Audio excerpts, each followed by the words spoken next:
प्यारे बच्चों, स्वागत है आपका दूरदर्शन उत्तराखंड के ज्ञानदीप कार्यक्रम में। बच्चों, मैं अजय राणा, सहायक अध्यापक, राजकीय पूर्व माध्यमिक विद्यालय प्रेमपुर माफी, आपको इस ज्ञानदीप कार्यक्रम में कक्षा 8 NCERT विषय गणित अध्याय 4 प्रायोगिक ज्यामिति को पढ़ाऊंगा और इसमें प्रश्नावली 4.5 मैं कराऊंगा। इससे पूर्व बच्चों, मैं आपको प्रश्नावली 4.1 से प्रश्नावली 4.4 तक करा चुका हूं।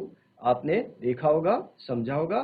तो आज देखते हैं कुछ विशिष्ट परिस्थितियां जिनमें हमें चतुर्भुजों की रचना करनी है। तो शुरू करते हैं बच्चों, प्रश्नावली 4.5। तो पहला प्रश्न है बच्चों, इसमें एक वर्ग READ की रचना करनी है हमें। पहला प्रश्न है वर्ग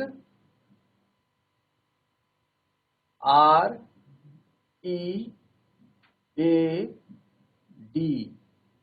की रचना करनी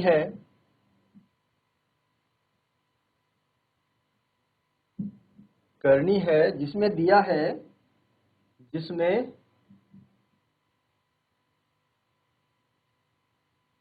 RE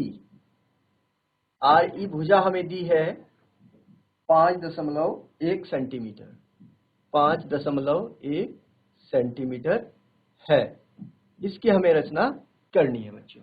तो बच्चों, रचना करने से पहले जैसे आपको मालूम ही है, हम क्या करते हैं, रफ आकृति बना लेते हैं उस चतुर्भुज की जिसकी हमें रचना करनी हो। तो इस तरह से हम एक रफ आकृति बना लेंगे बच्चों, और इसमें हम लिख लेंगे REA और D। अब RE की माप हमें 5.1 दी है। तो आप सोचेंगे चतुर्भुज की रचना कैसे होगी, भुजा तो एक ही दी है, किंतु ये क्या है, वर्ग है। और वर्ग की विशेषता क्या होती है कि उसकी चारों भुजाओं की माप बराबर होती है और प्रत्येक कोण 90 डिग्री का होता है। तो इन गुणों के आधार पे हम इस चतुर्भुज की रचना करेंगे। तो चतुर्भुज की रचना करने के लिए बच्चों, सबसे पहले हम एक रेखाखंड खींचेंगे 5.1 सेंटीमीटर का। रेखाखंड बनाने के लिए सबसे पहले हम एक रेखा खींच लेंगे, उसमें से हम रेखा ले लेंगे जितनी हमें आवश्यकता है। ये हमने रेखा ड्रॉ कर लिए, खींच लिए। इसमें से हम 5.1, तो बच्चों आप तो अपनी जो आपकी अभ्यास पुस्तिका है उसमें 5.1 ही आप लेंगे, किंतु अगर मैं यहाँ 5.1 लेता हूँ ब्लैक बोर्ड पे या इस व्हाइट बोर्ड पे, तो वो माप बहुत छोटी होगी। इसलिए मैं माप की इकाई को बदल देता हूँ, इसे इंच में ले लेता हूँ। मैं 5.1 इंच में ले रहा हूँ, आपने लेना है 5.1 सेंटीमीटर ही लेना है। तो ये बिंदु हो गया R और ये बिंदु हो गया E। अब हम क्या करेंगे, देखिए यहाँ पे 90 डिग्री का एंगल है ना, तो बिंदु R पे 90 डिग्री का एंगल बनाते हुए एक रेखाखंड खींचेंगे। ऐसे 90 डिग्री का एंगल आपको बनाना आता होगा बच्चों, प्रकार से बनाएंगे आप। ऐसे आप भर लेंगे प्रकार में, कोई भी दूरी, कोई भी त्रिज्या ले लेंगे प्रकार में, और फिर जो है आप एंगल बनाएंगे। यहाँ तो प्रकार से बनाना संभव नहीं है, इसलिए मैं इसको इस तरह से बना रहा हूँ। इस तरह से आप ले लेंगे और फिर 90 डिग्री आपने बनाना है, तो एक चाप आप आधे से अधिक की दूरी लेकर के इधर से लगाएंगे, और एक चाप आप आधे से अधिक की दूरी लेकर के उसी मतलब वही दूरी जो आपने इधर से दूरी ली है, उसी दूरी का चाप आप इधर से भी लगाएंगे। जहाँ पे ये काटेंगे एक दूसरे को, वहाँ से आप इस बिंदु को मिलाते हुए रेखाखंड खींच लेंगे। इस बिंदु को मिलाते हुए आप रेखाखंड, लाइन ड्रॉ नहीं हो पाई, इस बिंदु को मिलाते हुए आप रेखाखंड इस तरह से खींच लेंगे बच्चों। अब इसी तरह से आप ई बिंदु पे भी क्या करेंगे, 90 डिग्री का एंगल बनाएंगे। ई बिंदु पे भी आप 90 डिग्री का एंगल बनाएंगे। एक चाप हम किसी भी त्रिज्या का ले लेते हैं और चाप क्या अर्धवृत्त बनाएंगे ना, किसी भी त्रिज्या का अर्धवृत्त हम बना लेंगे।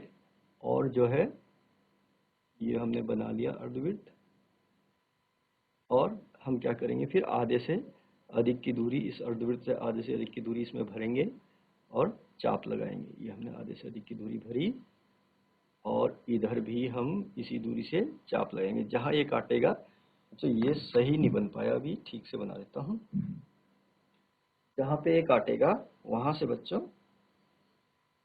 ये ई बिंदु है, ई बिंदु पे हम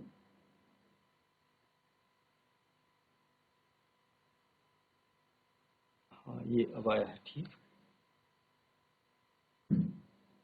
अब आधे से अधिक की दूरी हम लेंगे और यहाँ 90 डिग्री का एंगल बना लेंगे। जितना इधर से काटता है उतना इधर से काटेंगे और ये एंगल बना लेंगे बच्चा हम 90 डिग्री का। अभी भी सही नहीं आया है, ये ठीक बनाता हूँ। तो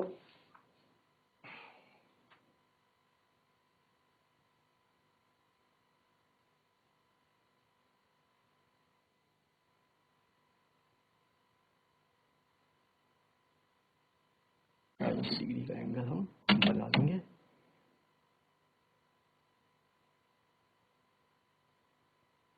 नहीं पा रहा सही से यहाँ पे, इस तरह से आप चाप काटेंगे तो 90 डिग्री का एंगल बन जाएगा। और अब क्या करेंगे हम, इसमें से 5.1 हमने ये नापा है इधर, तो अब 5.1 इधर से काट लेंगे और इसी तरह से 5.1 इसमें से काट लेंगे। जहाँ ये एक दूसरे को काटेंगे 5.1 ये काटा हमने यहाँ पे और यहाँ से भी हमने 5.1 काट लिया, थोड़ा ऊपर है ये गया है। जहाँ ये काटेंगे बच्चों वहाँ से हम जो है इन जो कटान बिंदु हैं, जो ये प्रतिच्छेद बिंदु है, इनको मिला लेंगे इस तरह से मिला लेंगे जहाँ ये काटेंगे। आपकी पेंसिल शार्प होनी चाहिए और बिल्कुल जहाँ पे जो कटान बिंदु है, जहाँ पे प्रतिच्छेद बिंदु है, वहाँ से ये मिलने चाहिए। तो इस तरह से ये हमने मिला दिए और हम इनके बाकी के भी नाम लिख लेंगे। ये बिंदु हो गया और ये डी बिंदु हो गया। तो इस तरह से हमारा आर ई ए डी क्या बन गया, वर्ग बन गया। ये 90 डिग्री का है, ये भी 90 डिग्री का है और इसकी माप लिख लेंगे 5.1 सेंटीमीटर लिख लेंगे आप। और ये भी आप इसकी भी माप लिख लेंगे 5.1 सेंटीमीटर। ये भी 5.1 सेंटीमीटर है, 5.1 सेंटीमीटर। इसी तरह से ये भी 5.1 सेंटीमीटर। इस तरह से आप बना लेंगे बच्चों। ठीक है बच्चों, तो इस तरह से आपने वर्ग की रचना करनी है। ये आपने देख लिया होगा किस तरह से। आपकी नोटबुक में तो परफेक्ट बन पाएगा, लेकिन यहाँ क्या है, यहाँ इतना परफेक्ट नहीं बन पा रहा है ये, तो आप उस हिसाब से बनाएंगे। 90 डिग्री का एंगल आपने दोनों एंड्स पे बनाने हैं 5.1 सेंटीमीटर का रेखाखंड खींच करके। अब देखते हैं अगला प्रश्न। अगला प्रश्न है बच्चों, एक समचतुर्भुज जिसके विकर्णों की लंबाई 5.2 सेंटीमीटर और 6.1 सेंटीमीटर, इसकी रचना करनी है। दूसरा प्रश्न देखते हैं, क्या बनाना है हमें, रचना करनी है किसकी रचना करनी है, समचतुर्भुज की। एक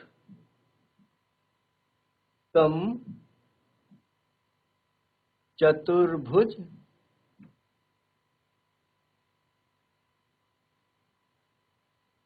की, इस समचतुर्भुज का आप नाम भी लिख सकते हैं, कोई भी नाम लिख लीजिए। और जिसमें विकर्णों की लंबाई, जिसमें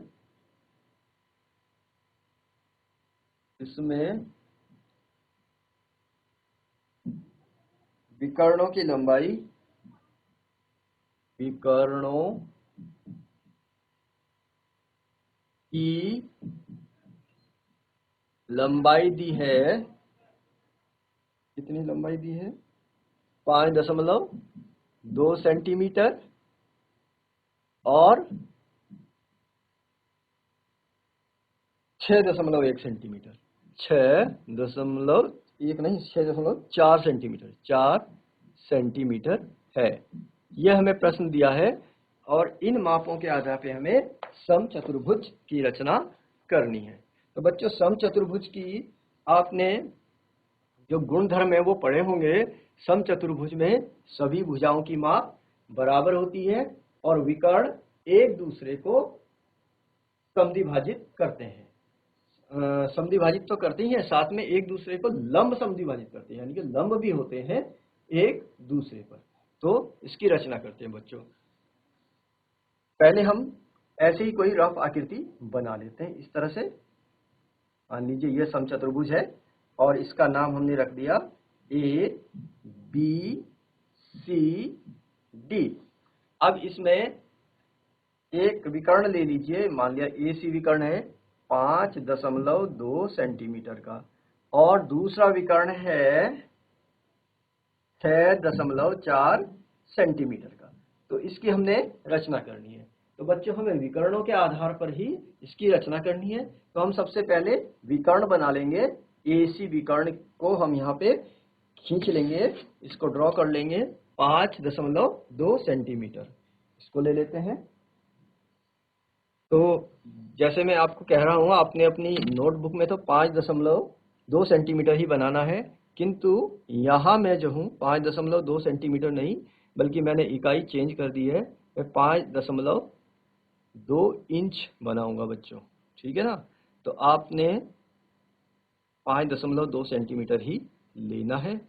मैं ब्लैक बोर्ड के हिसाब से बना रहा हूँ कि ब्लैक बोर्ड पे अगर इस पे व्हाइट बोर्ड पे अगर 5.2 सेंटीमीटर बनाएंगे तो वो बन नहीं पाएगा, मतलब आपको दिख नहीं पाएगा, स्पष्ट नहीं हो पाएगा कि कैसे बन रहा है। 5.2 सेंटीमीटर हमने ये बना लिया। अब हम इसका मध्य बिंदु ले लेंगे। मध्य बिंदु इसलिए लेंगे क्योंकि विकर्ण एक दूसरे को समद्विभाजित करते हैं, एक दूसरे को समान दो भागों में बांटते हैं।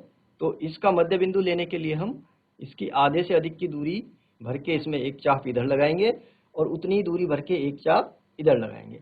अब यही दूरी, इसको चेंज नहीं करना है, जितनी हमने ये त्रिज्या ली है इतनी त्रिज्या लेकर के हम एक चाप इधर लगाएंगे और यही त्रिज्या लेकर के यही त्रिज्या लेकर के हम चाप इधर भी लगाएंगे। ठीक है बच्चों। अब ये चाप हमने लगा दिया तो हम इसको क्या करेंगे, मिला लेंगे। अगर हम इन जो ये कटान बिंदु है, ये प्रतिच्छेद बिंदु है, चापों ने एक दूसरे को प्रतिच्छेद किया है, उन्हें हम मिलाते हुए रेखाखंड खींच लेंगे। अच्छा, जो यहाँ पे काटेगा ये क्या हो गया, AC का मध्य बिंदु हो गया। जो AC हमने लाइन बनाई है, AC लाइन सेगमेंट बनाया है, रेखाखंड बनाया है, इसका ये मध्य बिंदु हो गया। तो ये वाला देखिए, ये वाला तो हमारा क्या कहते हैं, विकर्ण बन गया है ना, 5.2 सेंटीमीटर का। अब बचा है 6.4 सेंटीमीटर का। अब 6.4 सेंटीमीटर का कैसे बनेगा बच्चों, आप क्या करेंगे, 6.4 सेंटीमीटर, या तो आप ऐसा कर लीजिए कि 6.4 का आधा कर लीजिए, आ जाएगा 6.2, या फिर आप ऐसे कर लीजिए कि 6.4 आप जो है क्या करेंगे, 6.4 आप एक लाइन ड्रॉ कर लीजिए, एक रेखाखंड बना लीजिए और इसका भी आधा कर लीजिए, ऐसे ही जैसे इसका इस वाली AC का हमने आधा किया। तो इसको बना लीजिए। मान लिया ये है आपकी कौन सी है, ये DB, इसका आधा कर लीजिए। इसका आधा करने का तरीका वही है जैसे अभी हमने इसका आधा किया था। आधे से अधिक की दूरी भरेंगे, एक चाप हम इस साइड में लगाएंगे और उसी नाप का एक चाप इस साइड में लगाएंगे, उसी त्रिज्या का, है ना।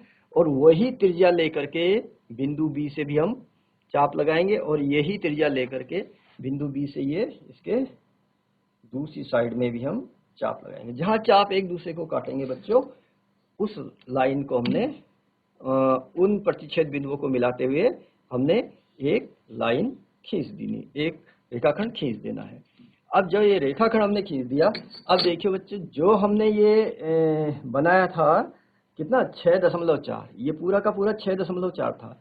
अब इसमें क्या है, आधा इस तरफ हो गया, आधा इस तरफ हो गया, तो हम आधी दूरी इसमें भर लेंगे, इस तरह से प्रकार में ले लेंगे आधी दूरी को हम इसमें भर करके, और ये जो है यहाँ पे रखेंगे, इसके मध्य जहाँ पे ये काट रहा है यहाँ काट लेंगे, और फिर इसी से हम यहाँ पे ऐसे काट लेंगे बच्चों। तो जहाँ ये काट रहा है बच्चों, इसको हम, इन बिंदुओं का नाम हम, ये यहाँ काटा है तो इस बिंदु का नाम डी रख लीजिए, और ए के इधर कौन सा बिंदु था, बी, तो इस बिंदु का नाम बी रख लीजिए।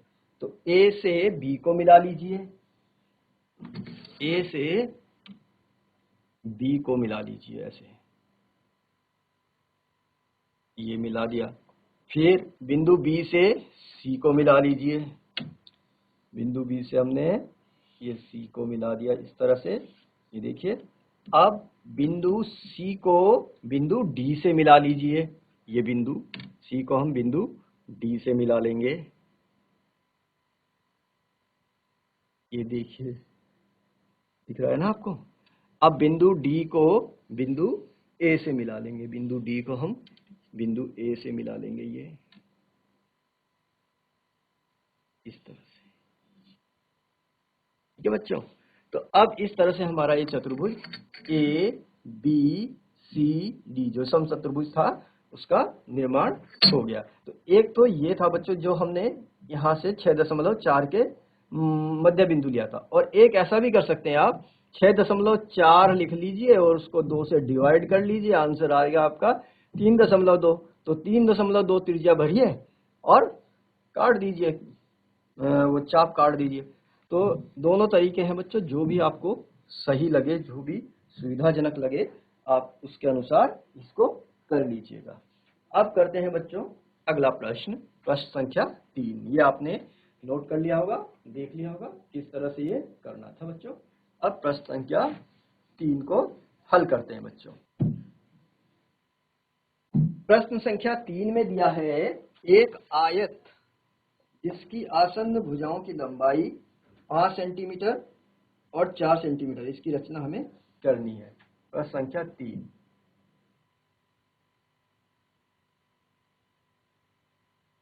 रचना करनी है,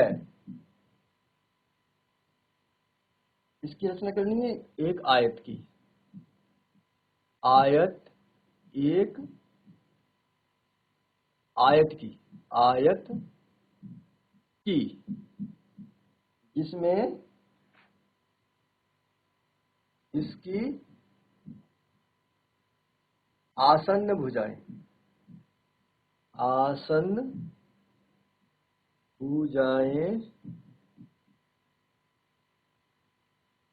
भुजाओं की लंबाई, आसन्न भुजाओं की लंबाई भी है बच्चों 5 सेंटीमीटर और 4 सेंटीमीटर है, 4 सेंटीमीटर है। तो इसे बनाने के लिए भी आप क्या करेंगे, पहले एक रफ आकृति बना लेंगे। मान लीजिए ये कोई आयत है जिसकी हमें रचना करनी है, इसका नाम है पी क्यू आर एस। अब हमें कहा गया है कि इसकी भुजाओं की, आसन्न भुजाओं की लंबाई, आसन्न जैसे ये एस पी भुजा और पी क्यू भुजा, ये क्या है, आसन्न भुजा है, जो एक शीर्ष से निकलती हूँ, जो एक शीर्ष को साझा करती हूँ, जो जिनका एक वर्टिक्स जिनका क्या हो, कॉमन हो, वो आसन्न भुजाएं होती हैं। तो ये आसन्न भुजाएं, तो मान लीजिए पी एस या एस पी भुजा है 4 सेंटीमीटर, तो ये वाली भुजा क्या होगी 5 सेंटीमीटर। तो अब आप कहेंगे हमें मात्र 2 भुजाएं दी हैं और हमें आयत की रचना करनी है, तो ऐसा कैसे संभव है। तो बच्चों ऐसे संभव है कि हमें मालूम है कि आयत की सम्मुख भुजाओं की माप बराबर होती है, जितनी ये होगी उतनी ये होगी, जितनी ये होगी उतनी ही ये वाली भी होगी, जितनी पी क्यू है उतनी ही एस आर भुजा भी है। तो इस तरह से हमें चारों भुजाओं की लंबाई पता है और आयत का प्रत्येक कोण 90 डिग्री का होता है। तो इस तरह से हमें इसका प्रत्येक कोण भी पता है। तो अब हम इसकी रचना आराम से कर सकते हैं। तो रचना करने के लिए बच्चों हमें क्या करना पड़ेगा, एक रेखा खींच लेंगे और उसमें से मान लीजिए 5 सेंटीमीटर काट लीजिए आप। 5 सेंटीमीटर, ये 0 हो गया और ये 5 हो गया। हमने 5 सेंटीमीटर इसमें से काट लिया। इस बिंदु का नाम P हो गया, इसका नाम Q हो गया। अब हम क्या करेंगे, 90 डिग्री का एंगल बना लेंगे। यहाँ से P से हम क्या करेंगे, 90 डिग्री का एंगल बना लेंगे इस तरह से। ये देखिए, ये यहाँ भी इसी तरह से एक अर्धवृत्त बना लेंगे Q पे, क्योंकि यहाँ भी हमें 90 डिग्री का एंगल बनाना है। अब 90 डिग्री का एंगल बनाने के लिए हम आधे से अधिक की दूरी भर करके चाप लगा देंगे दोनों तरफ से, ठीक है ना। ये आधे से अधिक की दूरी हमने भरी और दोनों तरफ से हमने चाप, जहाँ भी चाप काटेगा वहाँ से बच्चों यहाँ पे जो है परफेक्ट तो नहीं बन पाएगा, लेकिन मैं आपको बता देता हूँ कि बनेगा किस तरह से, है ना। 90 डिग्री का ये एंगल और यहाँ भी हम 90 डिग्री का एंगल बना लेते हैं, ये ठीक है ना। तो यहाँ मैं कह रहा था यहाँ परफेक्ट, क्योंकि कॉपी में बन जाएगा परफेक्ट, यहाँ नहीं बन पाएगा। अब हमें 4 सेंटीमीटर ये वाली काटनी है, तो इसमें से हम 4 सेंटीमीटर आप नाप लीजिए इस तरह से। ये 4 सेंटीमीटर हमने नाप लिया। अब हम इस दूरी को प्रकार में भर लेंगे ऐसे करके, इतनी त्रिज्या भर ली। पी से भी हमने 4 सेंटीमीटर का चाप काट लिया और क्यू से भी हमने 4 सेंटीमीटर का चाप काट लिया। जहां भी ये चाप एक दूसरे को काट रहे हैं बच्चों, वहां से हम क्या करेंगे, मिला लेंगे इन चापों को। जहां भी ये प्रतिच्छेद कर रहे हैं ना इन रेखाखंडों को, वहां से मिलाते हुए एक रेखाखंड हम खींच लेंगे। अब जो रेखाखंड खींच लेंगे, देखिए पी क्यू तो हमने बनाया हुआ है, ये क्या हो गया, आर हो गया, और ये क्या हो गया, पी क्यू तो हमने बनाया ना, ये आर हो गया और ये एस बिंदु हो गया। तो अब इनकी मापें और लिख लीजिए, 5 सेंटीमीटर और ये 4 सेंटीमीटर की है, ये भी 4 सेंटीमीटर की, ये भी 5 सेंटीमीटर की, ये कोण 90 डिग्री का है। तो जो हमने आयत की रचना करनी थी वो रचना हमने कर ली है बच्चों। अब इसका देखते हैं क्वेश्चन नंबर 4। एक समांतर चतुर्भुज OKAY यानी कि OK की रचना करनी है, जहां OK है 5.5 सेंटीमीटर और KA 4.2 सेंटीमीटर है। क्या यह अद्वितीय है? तो आप इसकी रचना, ये आपने स्वयं करना है, आप घर में करेंगे इसको। इसकी रचना करने के लिए आप रफ आकृति बना लेंगे ऐसे, OKAY, और इसमें क्या दे रखा हमें, OK 5.5 और K दे रखा है 4.2। तो ये आपने बनाना है। तो ये अद्वितीय तो नहीं होगा, अद्वितीय तो वो होता है जिसमें हमें 5 मापें दे रखी हों, लेकिन ये 5 मापें नहीं दी गई है इसमें, है ना। तो ये अगर आपको यहाँ दिखाई नहीं दिया है तो मैं यहाँ बना देता हूँ। इस तरह से आपने रफ आकृति बनानी है, OKAY। तो ये 5 दशमलव कितना था, 5 था और ये 4.2 था। तो इस तरह से आपने बनाना है इसको। पहले ये रेखाखंड खींच लेना है, कोई 4.2 लेकर के एक चाप इधर लगा लेना है और इसी तरह से 4.2 का एक चाप इधर लगा लेना है। यहाँ से फिर आपने इधर काटना है, जहाँ ये काटेगा वहाँ मिला लीजिए और बन जाएगा ये चतुर्भुज। तो बच्चों इस तरह से ये आपने करके लाना है।